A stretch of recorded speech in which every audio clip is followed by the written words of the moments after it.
ದೇವ್ರಿಗೆ ನೈವೇದ್ಯ ಮಾಡಿ ಬಂದು ಒಂದು ಉಂಡೆ ನಿಮ್ಗೆ ಮುರಿದು ತೋರ್ಸಾಕತ್ತೀನಿ ನೋಡ್ರಿ. ತಿಂದೂ ಹೇಳ್ತೀನಿ ಹೆಂಗಾಗ್ಯಾವ ಅಂಥೇಳಿ. ಉಂಡೆ ಮುರಿಯೋದು ನೋಡಿದ್ರೆ ನಿಮ್ಗೆ ಗೊತ್ತಾಗ್ತಿರ್ಬೋದು ಎಷ್ಟು ಸಾಫ್ಟ್ ಆಗ್ಯಾವ ಅಂಥೇಳಿ. ಭಾಳ ಡ್ರೈನೂ ಇಲ್ಲ, ಭಾಳ ಅಂಟಂಟು ಜಿಗಟೂ ಆಗಿಲ್ಲ. ಉಂಡೆ ಅಂತೂ ಭಾಳ ರುಚಿ ಆಗ್ಯಾವ್ರಿ. ಟೇಸ್ಟ್ ಅಂತೂ ಅದ್ಭುತ ಅಂತಲೇ ಹೇಳ್ಬೋದು. ನಮ್ಮ ಉತ್ತರ ಕರ್ನಾಟಕ ಕಡೆ ನಾಗರ ಪಂಚಮಿ ಅಷ್ಟೇ ಅಲ್ಲ, ನಾಗರ ಚೌತಿನೂ ಭಾಳ ವಿಶೇಷ. ಇದಕ್ಕೆ ಉಂಡಿ ಹಬ್ಬ ಅಂತ ಕರೀತಾರೆ. ಅವತ್ತು ನಾವು ಚೌತಿ ದಿನ ನಾಗಪ್ಪನ ನೈವೇದ್ಯಕ್ಕೆ ಅಂತೇಳಿ ಒಂದು 5 ಥರ ಉಂಡಿ ಮಾಡ್ತೀವಿ. ಶೇಂಗಾ ಉಂಡಿ, ಎಳ್ಳುಂಡಿ, ತಂಬಿಟ್ಟು, ಅಳ್ಳಿಟ್ಟು, ಪುಟಾಣಿ ಉಂಡಿ, ಬೇಸನ್ ಉಂಡಿ, ಹಿಂಗೆ ಭಾಳ ವೆರೈಟಿ ಉಂಡಿ ಮಾಡ್ತಾರ್ರಿ. ನಿಮ್ಮ ಕಡೆ ನೀವು ನಾಗಪ್ಪನ ನೈವೇದ್ಯಕ್ಕೆ ಏನೆಲ್ಲ ಮಾಡ್ತೀರಂತೇಳಿ ಕಮೆಂಟ್ ಮಾಡ್ರಿ. ಇವತ್ತು ನಾನು 1 kg ಎಳ್ಳುಂಡಿ ರೆಸಿಪಿನ ಶೇರ್ ಮಾಡಕತ್ತೇನೆ ರೀ. ಸರಿಯಾದ ಅಳತಿ ಮತ್ತು ಕೆಲವೊಂದು ಸಣ್ಣ ಪುಟ್ಟ ವಿಷಯಗಳ ಕಡೆ ನೀವು ಲಕ್ಷ ಕೊಟ್ರಪ್ಪ ಅಂತಂದ್ರೆ ಹಿಂಗೆ ಪಾಕ ಮಾಡಲಾರ್ದ ಅಗದಿ ಸರಳ ವಿಧಾನದಾಗ ಜಾಸ್ತಿ ಪ್ರಮಾಣದಾಗ ಉಂಡಿ ಮಾಡ್ಕೋಬೋದು. ನಾಗರ ಪಂಚಮಿ ಹಬ್ಬದ ಹಾರ್ದಿಕ ಶುಭಾಶಯಗಳು. ಪ್ರತಿ ವರ್ಷದಂಗೆ ಈ ವರ್ಷನೂ ನಾನು ಹಬ್ಬದ ರೆಸಿಪಿ ಸೀರೀಸ್ನ ಶುರು ಮಾಡಕತ್ತೀನಿ. ಸೊ ಇನ್ನೂ ತನಕ ನೀವು ನಮ್ಮ ಚಾನಲ್ ಪಾಕ ಶೃಂಗಾರನ ಸಬ್ಸ್ಕ್ರೈಬ್ ಮಾಡಿಲ್ಲಪ್ಪ ಅಂತಂದ್ರೆ ಈಗ ಪಟ್ನ ಸಬ್ಸ್ಕ್ರೈಬ್ ಮಾಡಿಕೊಂಡು ಆಮೇಲೆ ವಿಡಿಯೋ ನೋಡ್ರಿ. ಮೊದಲು ನಾ ಇಲ್ಲೇ ಎಳ್ಳನ್ನ ತೊಳ್ಯಾಕತ್ತೀನಿ ರೀ. ನಾ ಇಲ್ಲೇ ಬಿಳಿ ಎಳ್ಳು ತೊಗೊಂಡೀನಿ. ಬೇಕಂದ್ರೆ ನೀವು ಕಪ್ಪೆಳ್ಳನ್ನು ಬಳಸ್ಬೋದು. ಆದ್ರೆ ನೈಲಾನ್ ಎಳ್ಳು ಇರ್ತಾವಲ್ಲ ರೀ, ಅವ್ನು ಬಳಸಕ್ಕೆ ಹೋಗ್ಬೇಡ್ರಿ, ಉಂಡಿ ಚಲೋ ಆಗೋದಿಲ್ಲ. ಎಳ್ಳ್ನಾಗ ಅಗದಿ ಸಣ್ಣ ಸಣ್ಣ ಕಲ್ಲು ಮಣ್ಣು ಒಂಥರ ಉಸುಕಿರ್ತೈತೆ ರೀ. ತೊಳಿಲಾರ್ದ ನಾವು ಹಂಗೆ ಉಂಡಿ ಮಾಡಿದ್ವಪ್ಪ ಅಂತಂದ್ರೆ ಉಂಡಿ ತಿಂದಾಗ ಬಾಯಾಗ ಒಂಥರ ಇದು ಬರ್ತೈತ್ರಿ, ಒಂಥರ ಮಣಸು ಉಸುಕು ಅಂತಾರೆ ನೋಡ್ರಿ, ಹಂಗೆ ಅನಿಸ್ತೈತಿ. ಅದಕ್ಕೆ ಎಳ್ಳನ್ನ ತೊಳೆಯೋದು ಭಾಳ ಮುಖ್ಯ. ಇದ್ರಾಗಿನ ನೀರೆಲ್ಲ ಬಸಿಯುತ್ತನ ಒಂದು ಜರಡಿ ಒಳಗೆ ಅಗಲಂಗೆ ಇಡಬೇಕು. ನೀರೆಲ್ಲ ಚಲೋತಂಗೆ ಬಸದ ಮೇಲೆ ಈಗ ಎಳ್ಳನ್ನ ಒಂದು ಕ್ಲೀನಂದು ಕಾಟನ್ ಅರ್ಬಿ ಮೇಲೆ ಒಣಗಿಸಾಕತ್ತೀನಿ ರೀ. ಅಗಲಂಗೆ ಹರಡ್ಬಿಟ್ಟು ಒಣಗಿಸ್ಬೇಕು. ಬಿಸಿಲಿತ್ತಪ್ಪ ಅಂತಂದ್ರೆ ಹೊರಗೆ ನೀವು ಬಿಸಿಲಾಗ ಒಣಗಿಸ್ಬೋದು, ನಡಿತೈತಿ. ಇಲ್ಲೇ ನಂಗೆ ಹೊರಗೆ ಮಳೆ ಬರಾಕತ್ತೈತೆ ರೀ, ಅದಕ್ಕೆ ನಾನು ಮನ್ಯಾಗ ಫ್ಯಾನ್ ಕೆಳಗೆ ಒಣಗಿಸಾಕತ್ತೀನಿ. ಎಳ್ಳು ಎಲ್ಲ ಪೂರ್ತಿ ಈಗ ಒಣಗ್ಯಾವ್ರಿ. ನಾನು ಮುಂಜಾನೆ ಹಾಕಿದ್ದೆ, ಈಗ ಸಾಯಂಕಾಲ ಆಗೈತಿ.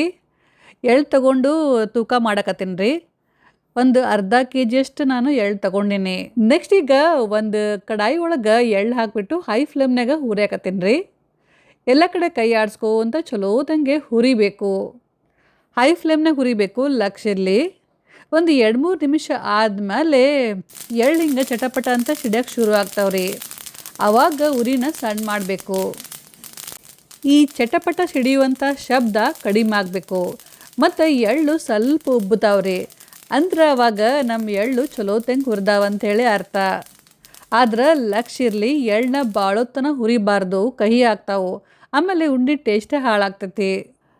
ಗ್ಯಾಸ್ ಬಂದ್ ಮಾಡಿಬಿಟ್ಟು ಎಳ್ಳನ್ನ ಪಟ್ನ ಒಂದು ತಾಟ್ನಾಗ ತೆಗಿಬೇಕು. ಪೂರ ತಣ್ಣಗಾಗೋತನ ಅಗಲಂಗೆ ಹರಡಿ ಬಿಡಬೇಕು. ನೆಕ್ಸ್ಟ್ ಈಗ ಈ ಕಡೆ ನಾನು ಒಂದು 150 ಗ್ರಾಮಷ್ಟು ಶೇಂಗಾ ತೊಗೊಂಡೇನಿ ರೀ. ಶೇಂಗಾನ ಚಲೋತಂಗೆ ಹುರಿದು ಸಿಪ್ಪಿ ತೆಗೆದು ಇಟ್ಕೊಂಡೇನಿ. ಶೇಂಗಾ ಬೇಡಪ್ಪ ಅಂತಂದ್ರೆ ಬರೀ ನೀವು ಎಳ್ಳನ್ನು ಬಳಸಿ ಉಂಡಿ ಮಾಡ್ಕೋಬೋದು. ಆಮೇಲೆ ಇವತ್ತು ನಾನು ಎಳ್ಳುಂಡಿಗೆ ಈ ಕ್ಯೂಬ್ ಬೆಲ್ಲ ಬಳಸಕತ್ತೀನಿ ರೀ. ಇವು ನೋಡೋಕೆ ಎಷ್ಟು ಚಂದ ಕ್ಯೂಟ್ ಅದಾವಲ್ರಿ, ಅಷ್ಟು ಈ ಬೆಲ್ಲ ಭಾಳ ರುಚಿ ಐತಿ. ಇದ್ರ ಕಲರ್ ನೋಡ್ರಿ ಎಷ್ಟು ಚಂದ ಐತಿ. ನಿಮ್ಗೆ ಗೊತ್ತು, ನಾನು ಯಾವಾಗಲೂ ಬೇರೆ ಬೇರೆ ಕಡೆಯಿಂದ ಬೆಲ್ಲ ತಂದು ಟ್ರೈ ಮಾಡ್ತಿರ್ತೀನಿ ಅಂಥೇಳಿ. ಈ ಬೆಲ್ಲನೂ ಭಾಳ ರುಚಿ ಐತಿ. ಆನ್ಲೈನಾಗ ಸಿಗುತ್ತೆ, ಒಂದು ಸಲ ಚೆಕ್ ಮಾಡಿರಿ. ಇದನ್ನು ನಾನು ಯಾವುದೋ ಒಂದು ಉಡುಪಿ ಒಳಗೆ ಶಾಪ್ನಾಗ ತಂದಿದ್ದೆ, ಭಾಳ ರುಚಿ ಅನ್ನಿಸ್ತು, ಅದಕ್ಕೆ ಇವತ್ತು ಉಂಡಿಗೆ ಬಳಸಕತ್ತೀನಿ.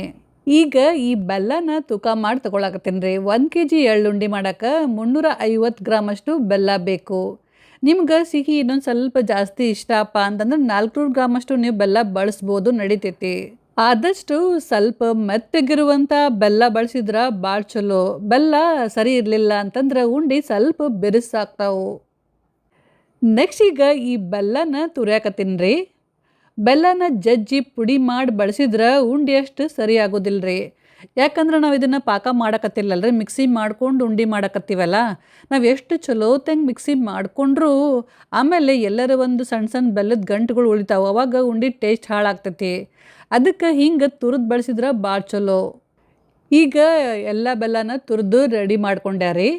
ಈ ಕಡೆ ನಾವು ಹುರಿದಿಟ್ಟಿದ್ದು ಎಳ್ಳಿತ್ತಲ್ರಿ, ಇವು ತಣ್ಣಗಾಗ್ಯಾವು. ಈಗ ಇವನ್ನ ಕಪ್ಲೆ ಅಳತೆ ಮಾಡ್ಕೊಳಕತ್ತೀನಿ. ಟೋಟಲ್ ಇದು ಒಂದು 4 ಕಪ್ ಅಷ್ಟು ಐತ್ರಿ ಎಳ್ಳು. ಇದಕ್ಕೆ 1 ಕಪ್ಪಷ್ಟು ಶೇಂಗಾ ಬಳಸಕತ್ತೀನಿ ರೀ. ಈ ಎಳ್ಳುಂಡಿಗೆ ಸ್ವಲ್ಪ ನಾವು ಶೇಂಗಾ ಬಳಸೋದ್ರಿಂದ ನಡ್ಬರ್ಕ ಒಂದೊಂದು ಶೇಂಗಾ ಬರ್ತಾವೆ ನೋಡ್ರಿ, ಉಂಡಿ ತಿನ್ನೋ ಮುಂದೆ ಭಾಳ ಚಲೋ ಅನ್ನಿಸ್ತೈತಿ. ಒಂಥರ ಗೋಡಂಬಿ ತಿಂದಂಗೆ ಅಂತ ಅನ್ಸುತ್ತೆ.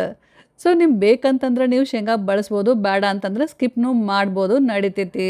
ಅರ್ಧ ಕಪ್ಲೆ ಬೆಲ್ಲನೂ ಅಳತೆ ಮಾಡಿ ತೊಗೊಳಕತ್ತೀನಿ ರೀ. 2.5 ಕಪ್ ಬೇಕಾಗತ್ತೆ ಬೆಲ್ಲ. ಆದ್ರೆ ನಾ ಇಲ್ಲಿ 2.25 ಕಪ್ಪಷ್ಟು ಬೆಲ್ಲ ಯೂಸ್ ಮಾಡಕತ್ತೀನಿ ರೀ. ಯಾಕಂದ್ರೆ ನಮ್ಮ ಮನ್ಯಾಗ ನಾವು ಸ್ವಲ್ಪ ಸಿಹಿ ಕಮ್ಮಿ ತಿಂತೀವಿ. ನೀವು ಬೇಕಂದ್ರೆ 2.5 ಕಪ್ಪಷ್ಟು ಬಳಸ್ಬೋದು, ನಡಿತೈತಿ. ಈಗ ಸ್ವಲ್ಪ ಎಳ್ಳನ್ನ ಒಂದು ಬಟ್ಲ ತೆಗೆದು ಸೈಡಿಗೆ ಎತ್ತಿಟ್ಕೊಳಕತ್ತೀನಿ ರೀ. ಆಮೇಲೆ ಬಳಸ್ತೀನಿ. ಈ ಉಳ್ದಿದ್ದು ಎಳ್ಳಿತ್ತಲ್ರಿ, ಇವನ್ನ ಮಿಕ್ಸಿ ಮಾಡ್ಕೊಂಡು ಬರ್ತೀನಿ. ಆದ್ರೆ ಲಕ್ಷ ಇರಲಿ, ಎಳ್ಳನ್ನ ಪುಡಿ ಮಾಡಬಾರ್ದು. ಹಿಂಗೆ ಪಲ್ಸ್ ಮೋಡ್ನಾಗ ಬಿಟ್ಟು ಬಿಟ್ಟು ರನ್ ಮಾಡಬೇಕು. ಅಂದ್ರೆ ಮಿಕ್ಸಿನ ಉಲ್ಟಾ ರನ್ ಮಾಡಿರಿ, ಅಂದ್ರೆ ಅವಾಗ ಎಳ್ಳು ಪುಡಿ ಆಗೋದಿಲ್ಲ. ನೋಡ್ರಿ, ಎಳ್ಳು ಹಿಂಗೆ ಸ್ವಲ್ಪ ತರಿ ಆದ್ರೆ ಸಾಕು. ಈಗ ಇದನ್ನು ಒಂದು ದೊಡ್ಡ ಪರಾತ್ನೆ ಹಾಕಕತ್ತೀನಿ ರೀ. ಹಿಂಗೆ ನಾನು ಎಲ್ಲ ಎಳ್ಳನ್ನ ಸ್ವಲ್ಪ ಮಿಕ್ಸಿ ಮಾಡಿಕೊಂಡು ಪರಾತೊಳಗೆ ಹಾಕ್ತೀನಿ ರೀ. ಆಮೇಲೆ ಶೇಂಗಾ ಇತ್ತಲ್ರಿ, ಅವನು ಇದೇ ಥರ ಸ್ವಲ್ಪ ಅವಳ್ಚೋಳು ಅಂದ್ರೆ ತರಿ ಪುಡಿ ಮಾಡಬೇಕು. ಲಕ್ಷ ಇರಲಿ, ನೈಸ್ ಪುಡಿ ಮಾಡಬಾರ್ದು. ನೋಡ್ರಿ, ಇಷ್ಟಾದ್ರೆ ಸಾಕು.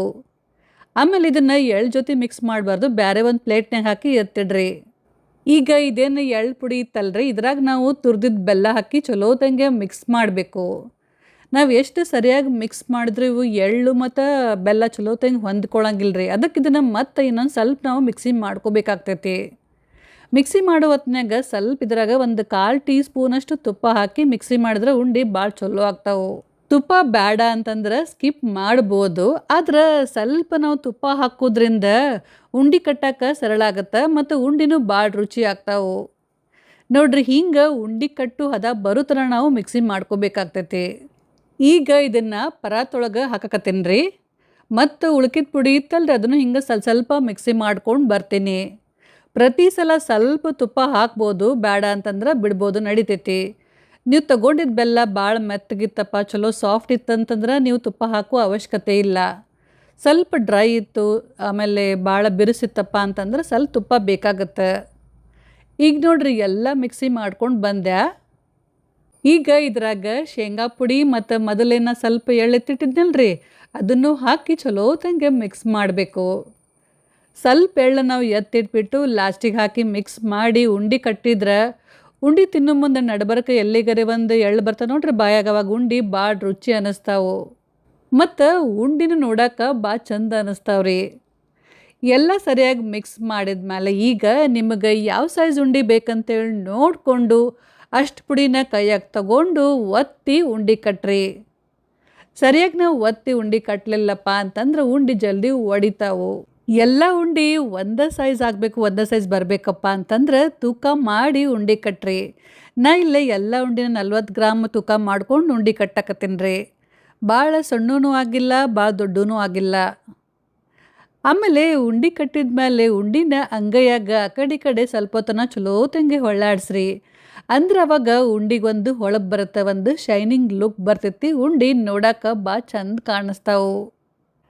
ನೀವು ತಗೊಂಡಿದ್ದು ಬೆಲ್ಲದ ಕಲರು ಮತ್ತು ಬೆಲ್ಲ ಎಷ್ಟು ಮೆತ್ತಗೈತಿ ಅನ್ನೋದ್ರ ಮೇಲೆ ಉಂಡೆ ಕಲರು ಮತ್ತು ಉಂಡೆ ಎಷ್ಟು ಮೆತ್ತಗಾಗ್ತಾವೆ ಅನ್ನೋದು ಡಿಪೆಂಡ್ ಆಗುತ್ತೆ. ಹಂಗೆ ನಾನು ಎಲ್ಲ ಉಂಡೆ ಕಟ್ಟಿದೆ ನೋಡ್ರಿ. ಟೋಟಲಿ ಒಂದು 28 ಉಂಡೆ ಆಗ್ಯಾವ್ರಿ. 1 kg 120 ಗ್ರಾಮಷ್ಟು ಉಂಡೆ ರೆಡಿ ಆದವು. ಉಂಡೆ ಕಟ್ಟಿದ ಮೇಲೆ 1-2 ತಾಸು ಇವನ್ನ ಹಿಂಗೆ ಬಿಡ್ರಿ. ಆಮೇಲೆ ಒಂದು ಏಟ ಡಬ್ಬ್ಯಾಗ ಹಾಕಿಟ್ಕೊಂಡ್ರಪ್ಪ ಅಂತಂದ್ರೆ ಒಂದು 15-20 ದಿನ ಸ್ಟೋರ್ ಮಾಡಿ ಇಟ್ಕೊಂಡು ತಿನ್ಬೋದು. ಮತ್ತು ಫ್ರಿಜ್ನಾಗ 1 ತಿಂಗಳ ತನಕ ಸ್ಟೋರ್ ಮಾಡಿ ಇಟ್ಕೋಬೋದು. ದೇವ್ರಿಗೆ ನೈವೇದ್ಯ ಮಾಡಿ ಬಂದು ಒಂದು ಉಂಡೆ ನಿಮ್ಗೆ ಮುರಿದು ತೋರ್ಸಕತ್ತೀನಿ ನೋಡ್ರಿ. ತಿಂದೂ ಹೇಳ್ತೀನಿ ಹೆಂಗಾಗ್ಯಾವ ಅಂಥೇಳಿ. ಉಂಡೆ ಮುರಿದು ನೋಡಿದ್ರೆ ನಿಮ್ಗೆ ಗೊತ್ತಾಗ್ತಿರ್ಬೋದು ಎಷ್ಟು ಸಾಫ್ಟ್ ಆಗ್ಯಾವಂಥೇಳಿ. ಭಾಳ ಡ್ರೈನೂ ಇಲ್ಲ, ಭಾಳ ಅಂಟಂಟು ಜಿಗಟೂ ಆಗಿಲ್ಲ. ಉಂಡೆ ಅಂತೂ ಭಾಳ ರುಚಿ ಆಗ್ಯಾವ್ರಿ. ಟೇಸ್ಟ್ ಅಂತೂ ಅದ್ಭುತ ಅಂತಲೇ ಹೇಳ್ಬೋದು. ಉಂಡೆ ತಿನ್ನೋ ಮುಂದೆ ಬಾಯಾಗ ಎಲ್ಲಿಗರೆ ಒಂದು ಶೇಂಗಾ ಬರಕತ್ತವಲ್ರಿ, ಒಂಥರ ಗೋಡಂಬಿ ತಿಂದಂಗಂತ ಅನ್ಸಕತ್ತೈತಿ. ಬೆಲ್ಲ ಅಂತೂ ಅಗದಿ ಬರೋಬ್ಬರಿ ಆಗೈತ್ರಿ. ಭಾಳ ಸಿಹಿನೂ ಆಗಿಲ್ಲ, ಭಾಳ ಕಮ್ಮಿನೂ ಆಗಿಲ್ಲ. ಬೇಕಂದ್ರೆ ನೀವು ಇನ್ನೊಂದು ಸ್ವಲ್ಪ ಬೆಲ್ಲ ಹಾಕ್ಕೋಬೋದು. ನೀವು ಸಿಹಿ ಜಾಸ್ತಿ ಇಷ್ಟಪಡ್ತಿದ್ರಪ್ಪ ಅಂತಂದ್ರೆ ಇನ್ನೊಂದು ಸ್ವಲ್ಪ ಬೆಲ್ಲ ಹಾಕ್ಕೋಬೋದು. ಸೊ ಫ್ರೆಂಡ್ಸ್, ಈ ಸಲ ಹಬ್ಬಕ್ಕೆ ನೀವು ಈ ರೆಸಿಪಿನ ಟ್ರೈ ಮಾಡಿ ನೋಡಿ ಹೆಂಗೆ ಬಂದಿತ್ತು ಅಂತೇಳಿ ತಿಳಿಸ್ರಿ. ಇವತ್ತಿನ ರೆಸಿಪಿ ಚಲೋ ಅನಿಸಿದ್ರೆ ಸ್ವಲ್ಪ ಏನಾರ ಯೂಸ್ಫುಲ್ ಆತಪ್ಪ ಅಂತ ಅನಿಸಿದ್ರೆ ವಿಡಿಯೋಕ್ಕೊಂದು ಲೈಕ್ ಕೊಡ್ರಿ. ಹಂಗೆ ಕಮೆಂಟ್ ಮಾಡೋದನ್ನ ಮಾತ್ರ ನೆನಪು ಹಾರಕ್ಕೆ ಹೋಗ್ಬೇಡ್ರಿ. Thank you.